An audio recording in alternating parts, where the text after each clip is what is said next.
2021년 5월 5일 수요 예배를 하나님께 드립니다. 먼저 성도의 교제를 나눕니다.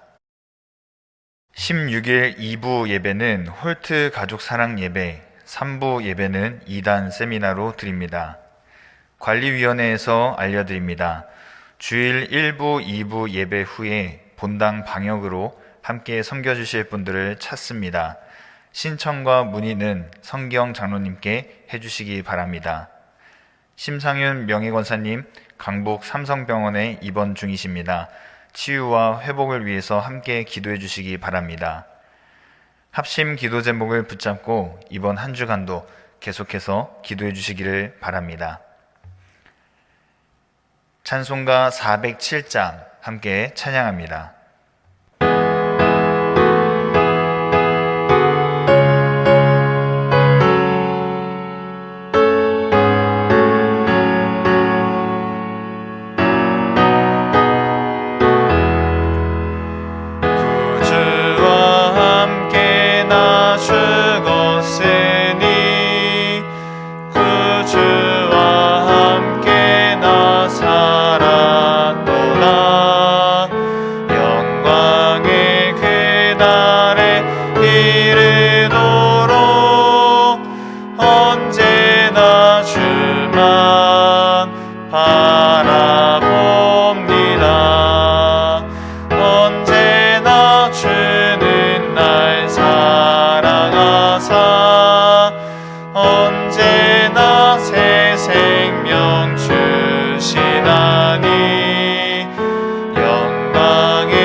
언제나 주는 날 사랑하사 언제나 새 생명 주시나니 영광의 그날에 이르도록 언제나 주만 바라봅니다. 내 몸의 약함을 아시는 주 못 고칠 질병이 아주 없네. 괴로운 날이나 기쁜 때나 언제나 나와 함께 계시네. 언제나 주는 날 사랑하사 언제나 새 생명 주시나니 영광의 그날에 이르도록 언제나 주만 바라봅니다.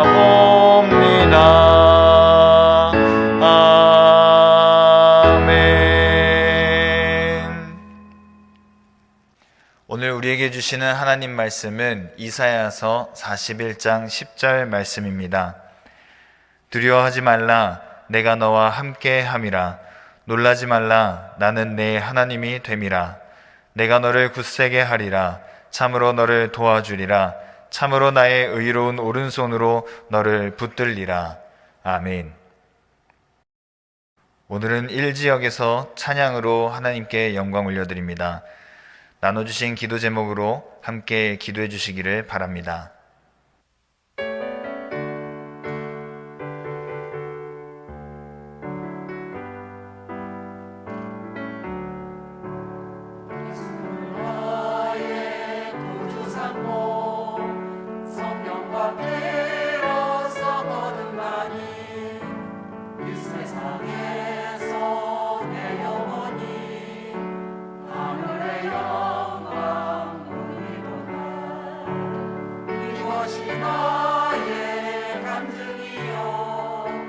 이것이 나의 찬송일세.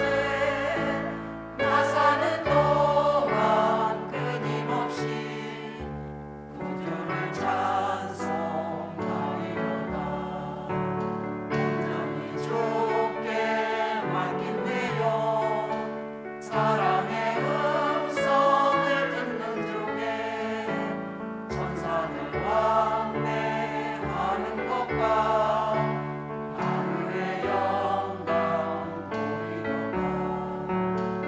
이것이 나의 간증이요, 이것이 나의 찬송일세.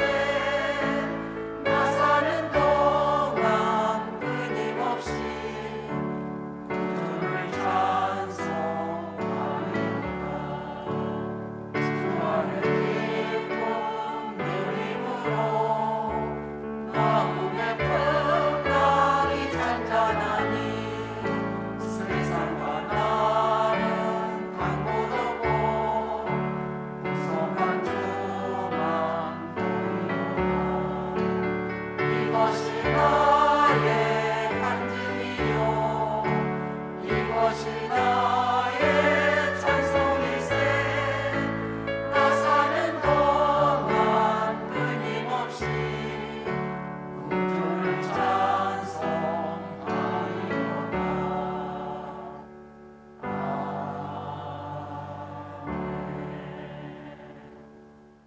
이사야서 성경 개관을 먼저 듣겠습니다.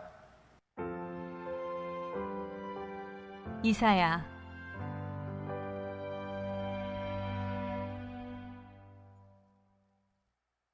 핸델의 유명한 오라토리오 메시아 공연을 보면 이사야를 많이 인용함을 알 수 있습니다. 그중 제1부 예언과 탄생에서 나오는 합창곡 우리를 위해 한 아기 나셨다는, 이는 한 아기가 우리에게 낳고 그의 이름은 기묘자라, 모사라, 전능하신 하나님이라, 영존하시는 아버지라, 평강의 왕이라 할 것임이라 라는 이사야 9장 6절 말씀에서 영감을 얻은 것입니다. 신약에서 가장 많이 인용된 책 또한 이사야입니다. 이사야는 분량이 많아 대선지서로 불리며 양만큼 신학적 깊이가 있는 예언서로 사랑을 받아왔습니다. 이사야는 여호와는 구원이시다라는 의미를 가지고 있는데, 이것이 이사야서 전체의 주제인 동시에 예언서 전체의 주제이기도 합니다. 이름에 담긴 의미처럼 이사야는 국제 정세가 어지러운 때에 다른 나라에 의존하지 말고 구원의 능력이신 여호와만을 믿고 의지하도록 촉구합니다. 이사야는 주전 8세기 후반의 선지자로 유다의 우시야 왕이 사망한 해에 선지자로 부름을 받고 그 이후 요담, 아하스, 히스기야 왕 시대에 걸쳐 활동합니다. 이때는 신아수르 제국이 강대국으로 부상하면서 그들의 팽창 정책으로 서서히 침략의 기운이 맴돌던 때입니다. 이사야를 읽다 보면 40장부터 문체, 분위기, 신학적 관점, 메시지가 확 바뀌는 것을 느낄 수 있습니다. 따라서 자연스럽게 1장에서 39장과 40장에서 66장, 이렇게 크게 두 부분으로 나눌 수 있습니다. 1장에서 39장은 처음부터 이스라엘과 열방을 향한 심판과 비난의 메시지로 가득합니다. 40장 이후부터는 위로하라, 위로하라고 시작하며 용서와 구원, 이스라엘의 회복을 이야기합니다. 1장에서 39장의 시대의 배경은 아수르입니다. 시리아의 르신 왕과 이스라엘의 베가 왕이 아수르에 대항하기 위해 연합군을 형성하는데 남유다가 참여를 거절합니다. 이에 대해 시리아와 북이스라엘이 동맹군을 형성하여 남유다를 치고 자신들이 원하는 새 임금을 세우려 하는데 이것을 시리아 에브라임 전쟁이라고 부릅니다. 이사야는 당시 아하스 왕에게 하나님만을 의지하고 아수르와 동맹을 맺지 말 것을 충고하나 믿음이 없는 아하스는 결국 아수르의 디글랏벨레셀 3세에게 도움을 청하여 아수르의 속국이 되고 그들의 종교를 받아들이게 됩니다. 이사야 36장에서 39장은 아하스의 아들 히스기야 왕 때의 사건을 다룹니다. 히스기야 왕이 반아수르 정책을 폈기 때문에 이번에는 아수르 왕 산헤립이 유다 왕국을 침공합니다. 아하스 왕과는 대조적으로 믿음의 사람인 히스기야는 기도로 부르짖으며 여호와를 의지함으로 산헤립을 물리치고 아수르로부터 가까스로 위기를 모면하게 됩니다. 이 일이 있기 전 히스기야의 치명적 병이 기도로 기적적으로 치유되고 생명이 연장되면서 당시 신생 도시국가였던 바벨론 왕 무로닥 발라단이 회복을 축하하는 사절단을 보내는데 히스기야는 이들에게 국가의 보고를 다 보여주는 어리석은 행보를 합니다. 이에 이사야 선지자는 바벨론이 히스기야의 후손을 침략할 것을 예언합니다. 이 사건을 전환점으로 40장 이후부터는 바벨론 왕국을 배경으로 바벨론 포로 생활과 미래의 구원과 해방과 예루살렘을 중심으로 한 왕국의 건설의 메시지를 전하며 새하늘과 새 땅의 종말론적 새로운 미래를 예언합니다. 이때 하나님의 뜻을 이행하기 위한 도구로서의 특별한 종을 사용하시리라는 종의 노래가 유명한데 이 종은 오실 메시아를 가리킵니다. 특히 종의 노래에 나오는 이사야 52장에서 53장에는 성만찬 때 자주 인용하는 그가 찔림은 우리의 허물 때문이요 그가 상함은 우리의 죄악 때문이라. 우리는 다 양 같아서 그릇 행하여 각기 제 길로 갔거늘 여호와께서는 우리 모두의 죄악을 그에게 담당시키셨도다 라는 유명한 말씀이 포함되어 있습니다.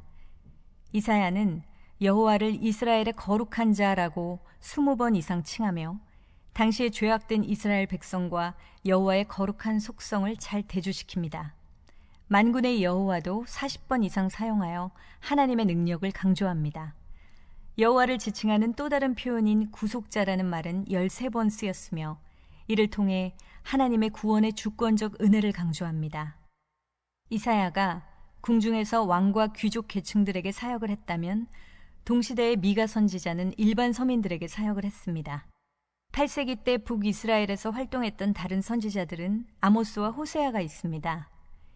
2세기 유대 전승에 따르면 이사야는 히스기야 다음 왕인 므낫세 왕에 의해 톱으로 반쪽으로 잘려서 순교했다고 전해집니다. 전체가 66장인 이사야는 처음 39장과 뒷부분 27장으로 나뉘는데 신구약 성경 66권 중 구약이 39권이고 신약이 27권인 것과 숫자가 같아 성경의 축소판이라고 불리기도 합니다. 더불어 북이스라엘과 남유다의 멸망, 아수르, 바벨론, 바사 왕국에 대한 예언, 동정녀 탄생, 임마누엘, 대속적 죽음과 같은 메시아에 대한 예언, 그리고 하나님에 대해 어떤 구약책보다도 방대하고 심오한 신학을 제공합니다. 이러한 신학의 깊은 연못에 잠겨 많은 은혜 받으시기 바랍니다.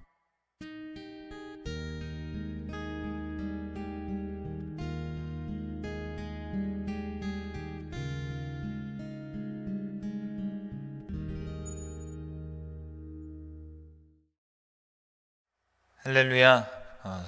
온라인으로 수요 예배 드리시는 우리 성도님들께 또 주님의 은혜가 함께하기를 원합니다.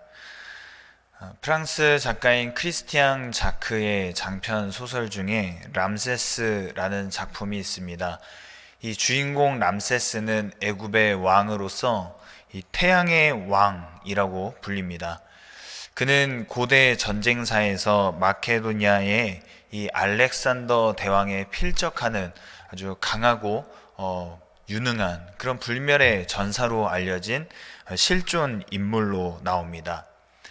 지금도 이집트의 신전 유적이나 또 피라미드 곳곳에서 거대한 람세스의 동상을 발견할 수 있고, 또 그가 사랑하는 아내 네페르타리의 동상도 아주 멋있게 함께 전시되어 있는 것을 볼 수 있습니다.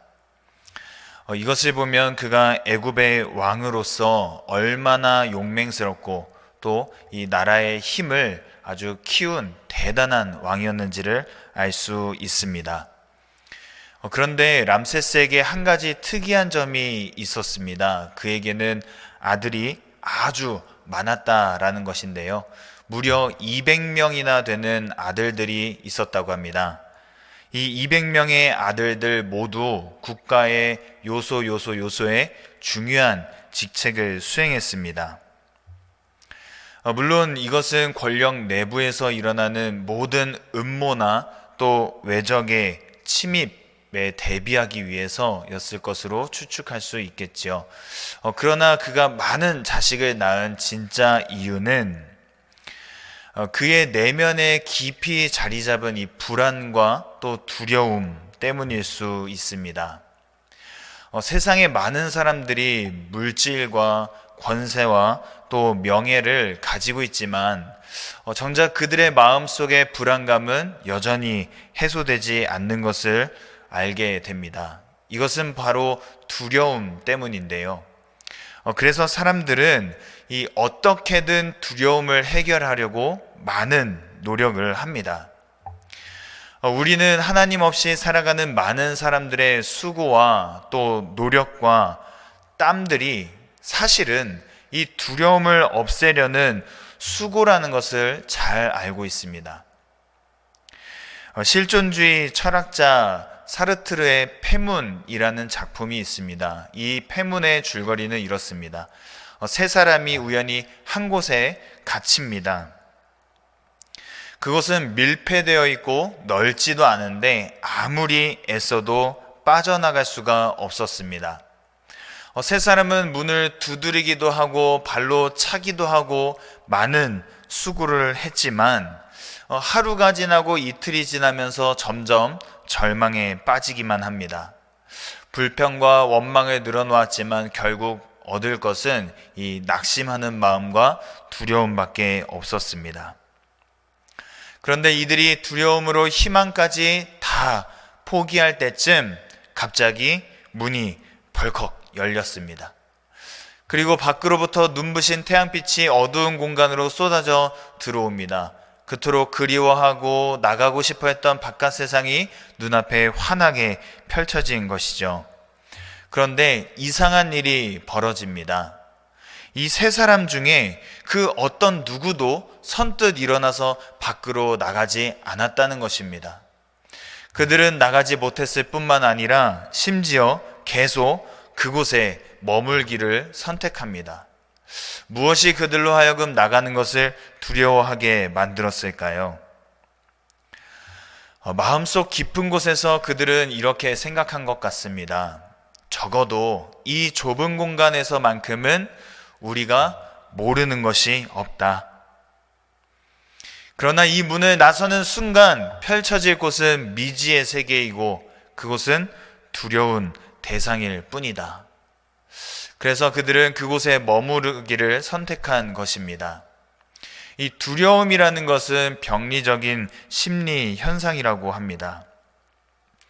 많은 심리학자들은 여러 가지로 인간의 두려움을 설명하고 있는데요. 그 중에는 폐소공포증이라는 것이 있습니다. 좁은 공간에 갇히는 것을 두려워하는 그런 심리입니다. 이런 사람들은 밀폐된 곳에 갇히면 엄청난 불안을 느낍니다. 그래서 그 자리를 어떻게 해서든 박차고 나가고 싶어 합니다. 그리고 어떻게 해서든 더 넓은 곳으로 가려고 하는 것이죠. 그런데 그와 반대인 증상도 있습니다. 바로 광장공포증입니다. 이런 사람들은 넓은 곳에 있을 때 말할 수 없는 불안을 느끼는데 그것은 좁은 공간에서 느끼는 불안과는 비교할 수 없을 만큼 심하다고 말합니다.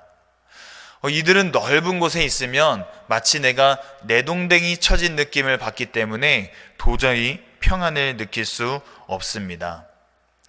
그 외에도 사람들은 다양한 불안을 느낍니다. 예를 들면 높은 곳에 올라가서 느끼게 되는 그런 불안, 고소공포증이라고 하죠. 또 세균이나 바이러스에 대한 공포인 세균 공포증. 이런 사람들은 손을 씻고 또 씻고 또 씻어도 그릇을 닦고 또 닦으면서도 이 자신의 청결과 안전 때문에 늘 두려워하고 또 걱정해야 합니다.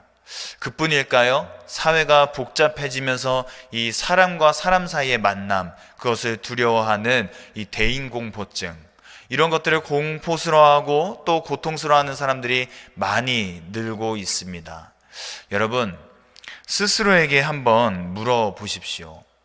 이 세상에서 주님을 의지하지 않고 안락하게 살아갈 수 있는 평안한 공간이 과연 있을까? 주님을 모르고 의지하지 않고 한계가 있는 그 피조물을 의지하는 사람이 불안을 떨치고 두려움을 극복할 수 있는 안전한 장소, 안전지대, 그것이 바로 있을까요? 구약시대에 이스라엘은 이 남과 북으로 분단되어 있었습니다. 유일하신 하나님을 믿던 이스라엘 백성들의 이 신앙은 형식화되어져 가고 또 우상을 숭배하고 세속적인 삶과 혼합되어져서 혼탁해져 갔습니다. 그리고 남유다 우시야 왕의 말기에 20대 초반에 젊은 이사야라는 사람이 하나님의 부르심을 받았습니다. 그는 성전에 있을 때 부정한 백성 중에서 선지자의 사명을 수행하라는 그 사명을 받게 되지요. 이때 주의 천사가 불화저로 그의 입술을 지진 사건, 여러분 너무나 잘 알고 계시죠. 그때 당대의 영적인 혼탁감이 얼마나 극심했는지를 단적으로 보여주는 사건이라 할 수 있겠습니다.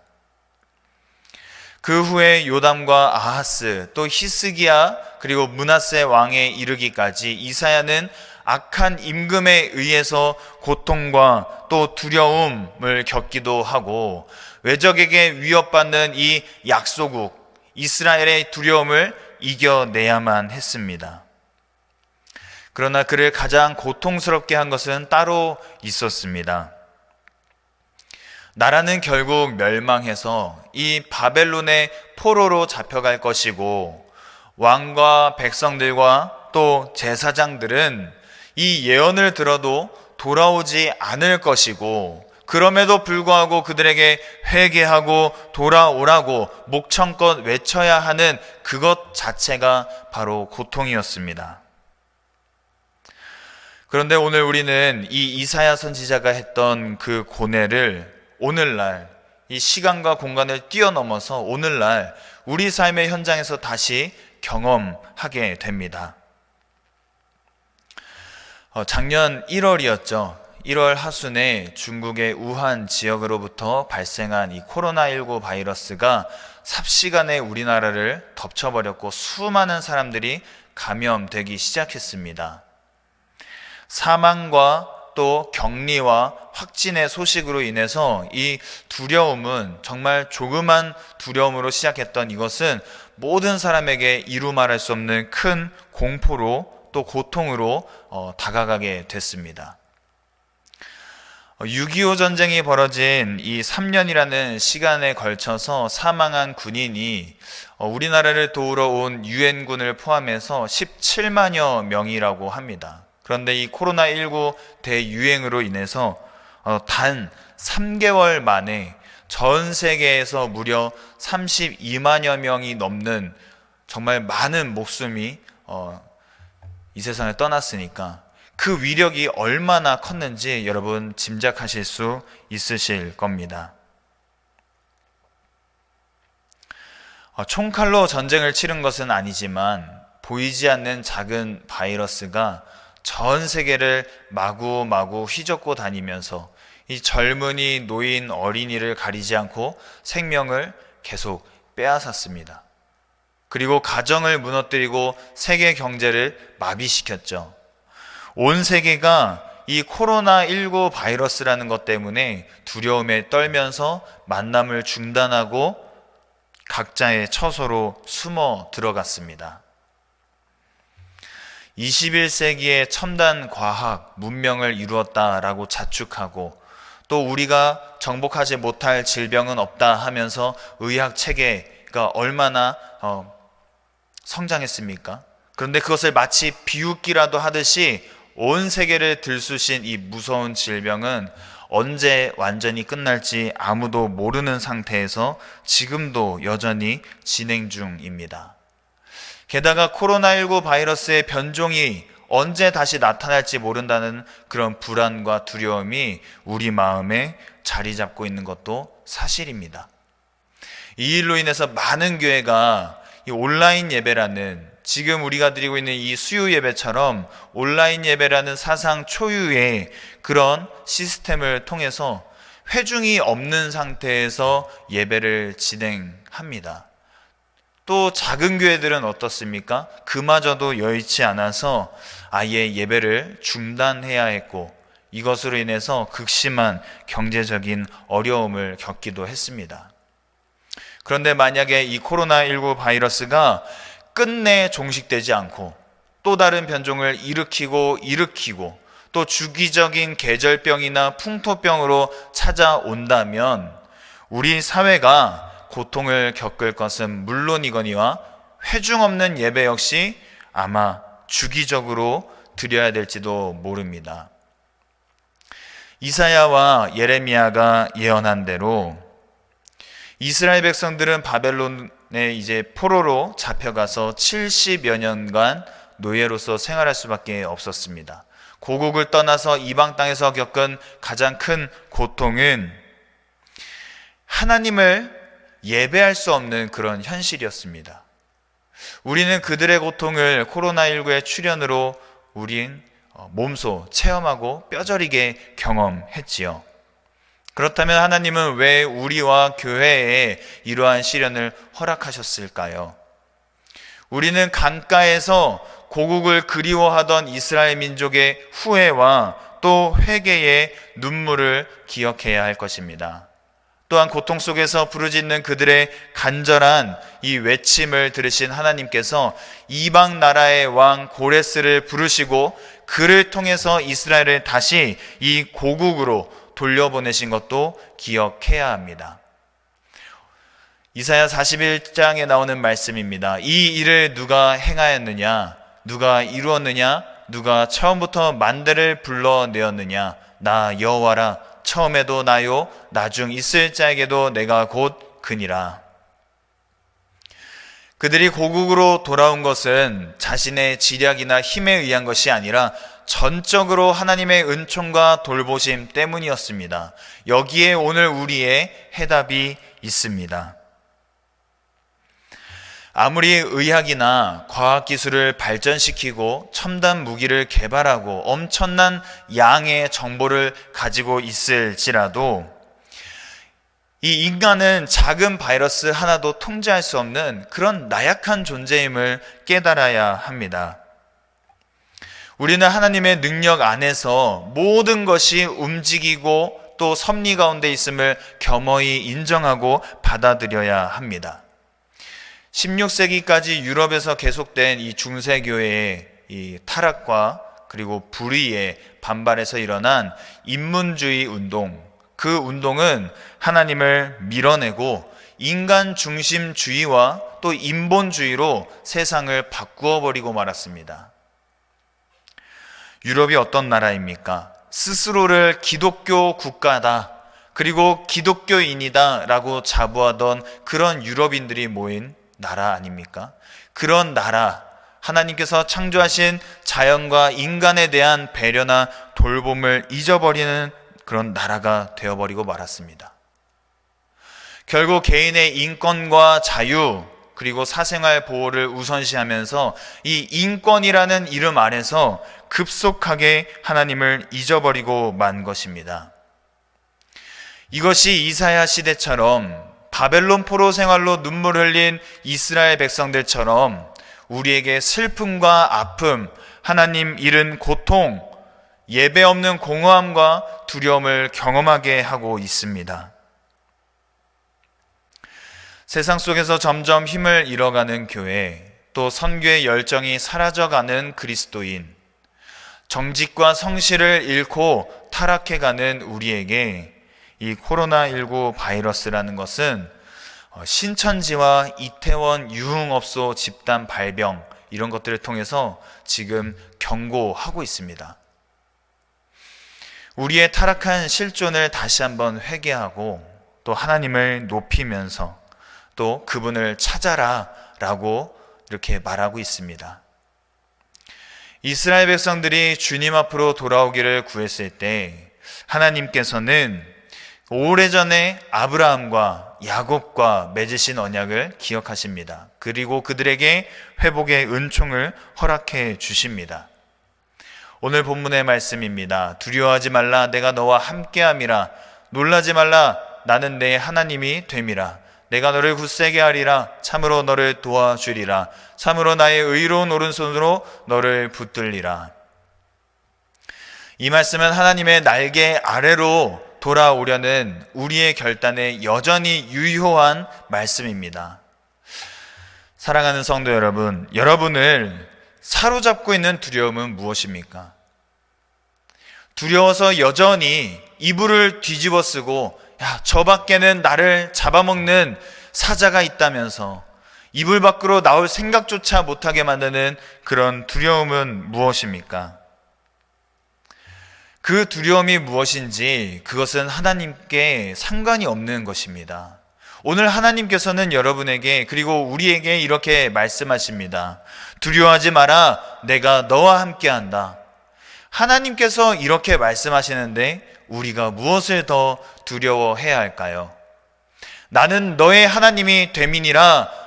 약속을 반드시 지키시고 이루시는 하나님, 사람의 생사화복을 주관하시는 하나님이 내 하나님이 되신다는데 왜 아직도 이불을 뒤집어 쓰고 계십니까? 내가 너를 굳세게 하리라. 참으로 너를 도와주리라. 참으로 나의 의로운 오른손으로 너를 붙들리라. 여러분, 두려움을 하나님의 말씀으로 물리치십시오.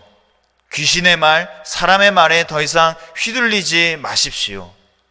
문제 너머에 계시는 하나님, 그리고 그 문제보다 더 크신 하나님을 바라보시는 여러분 되기를 간절히 원합니다. 그리고 여러분 단호하게 선포하십시오. 두려움은 다른 것으로 해결되지 않는다. 하나님 중심으로 살고 하나님 손을 잡는, 하나님의 손을 먼저 붙잡는 그런 인생이 되라. 이렇게 선포하고 자녀들에게 가르치는 그 믿음의 부모 밑에서 마찬가지로 믿음의 자녀가 자라나지 않겠습니까? 여러분, 오늘 이 말씀을 꼭 기억하시고 여러분의 마음을 흔드는 그 어떤 것도 단호히 거절하십시오. 거부하십시오. 그리고 말씀을 붙잡고 여러분 기도하십시오.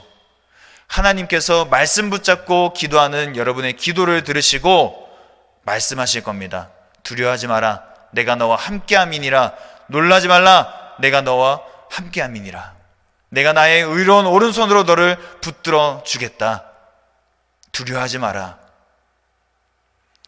그렇게 말씀하시는 하나님의 음성을 붙잡고 오늘도 이번 남은 한 주간도 힘있게 능력으로 살아가시는 여러분 모두가 될 수 있기를 간절히 축원합니다. 함께 기도하겠습니다. 하나님 감사합니다. 하나님의 은혜 가운데 우리를 붙잡아 주시고 우리의 연약함을 덮어주셔서 감사합니다. 우리가 두려울 때가 많습니다. 우리의 연약함이 드러날 때가 많습니다. 그러나 우리를 힘있게 하시고 우리를 세우시는 그 능력 많으신 하나님을 온전히 의지하고 신뢰하는 저희가 될 수 있도록 오늘도 우리를 붙잡아 주시옵소서. 두려워하지 말라, 내가 너와 함께함이니라고 말씀하시는 우리 하나님 감사합니다. 그 하나님을 온전히 붙잡고 살아가는 저희들 되게 하시고 그 하나님과 함께 동행할 때에 넉넉하게 승리하며 승리의 개가를 부르는 저희 모두가 될 수 있도록 역사하여 주시옵소서. 감사드리며 예수님 이름으로 기도드립니다. 아멘. 이 시간 찬양 아무것도 두려워 말라 함께 찬양하겠습니다.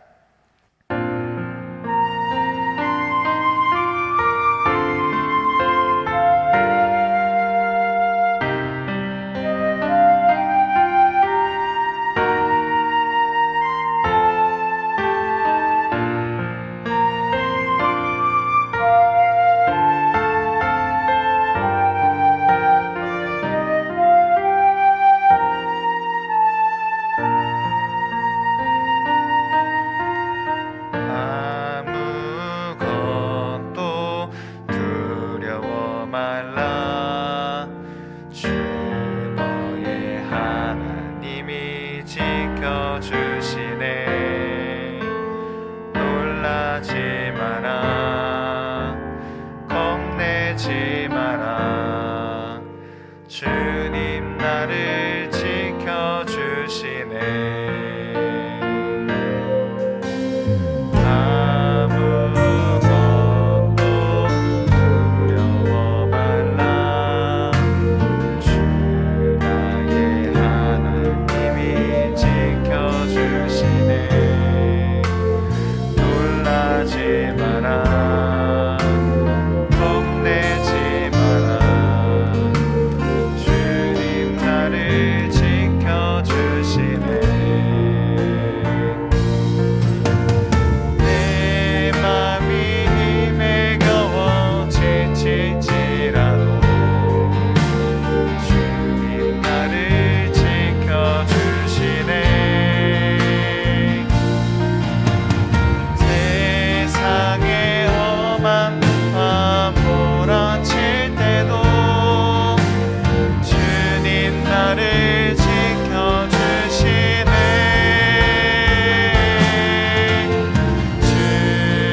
주님은 나의 산성, 주님은 나의 요새, 주님은 나의 소망,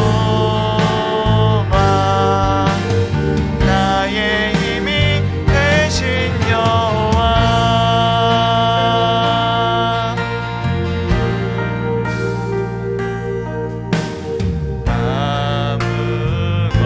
아무것도 두려워 말라. 주 나의 하나님이 지켜주시네. 놀라지 마라, 겁내지 마라. 주님 나를 지켜주시네. 내 맘이 힘에 겨워 지칠지라도 주님 나를 지켜주시네. 세상의 험한 밤 몰아칠 때도 주님 나를 지켜주시네.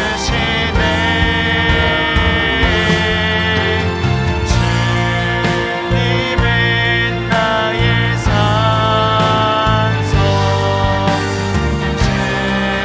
주님은 나의 요새, 주님은 나의 소망, 나의 힘이 되신 여호와.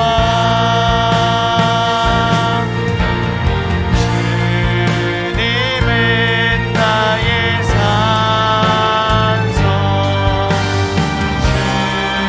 주님은 나의 요새,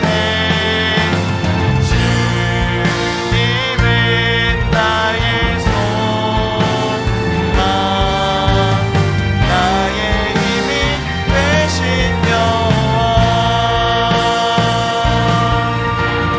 나의 힘이 되신 여호와. 이제는 우리 주 예수 그리스도의 은혜와 아버지 하나님의 다함이 없는 크신 사랑하심과 성령님의 내주 교통 충만케 하심이 두려움 가운데 있지만 우리를 온전케 하시고 다시 세우시며 강하게 하시는 그 하나님을 바라보기로 결단하는 여기 모인 모든 성도들 위해 영원토록 함께하여 주시기를 간절히 축원하옵나이다. 아멘.